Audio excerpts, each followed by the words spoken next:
الكرة مع عواد. هنا بيراميدز بيلعب ايه؟ ضغط عالي على حامل الكرة. هنا عواد اول ما جات له الكرة هيعمل ايه؟ هيدي باص لحسام عبد المجيد. بص هنا حسام عبد المجيد مضغوط عليه، مين هيقرب له؟ هينزل له بنتايج هيستلم الكرة. اول ما بنتايج خد الكرة مين نزل؟ الجناح الشمال بتاع نادي الزمالك مصطفى شلبي. فبنتايج خد الكرة لمين؟ لشلبي، عمل معاه 1 وخد منه 2. وخلي بالك بقى بنتايج دخل في نص الملعب، ركز معايا هنا، لحظة دخول بنتايج نص الملعب فضاله دونجا، فعمل ايه بنتايج؟ عمل باص بالجنب لدونجا. ركز بقى مع الله يبارك لك. شايف وقفه لعيبه بيراميدز؟ هل حد ضغط هنا على دونجا؟ لا، في مساحه كبيره في نص الملعب، مين هيطلب الكوره؟ زي ما انت شايف، بص طالب الكوره بايده مين؟ عبد الله. هنا دونجا هيطلع باص لعبد الله السعيد، طلع كل اللعيبه دي بره الكوره.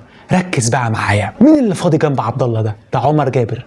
هنا لو عبد الله ادى باص لعمر جابر، الزمالك يروح 2 على 1 او 3 على 1 ناحيه الباك الشمال بتاع بيراميدز، هنروح 3 لعيبه على 1. هنا عبد الله عمل ايه؟ عمل كره للاسف الشديد بالكعب غريبه جدا، خدها وليد الكارتي خط وسط بيراميدز، وخد الكره اداها مروان حمدي، وبقت هجمه خطر لبيراميدز.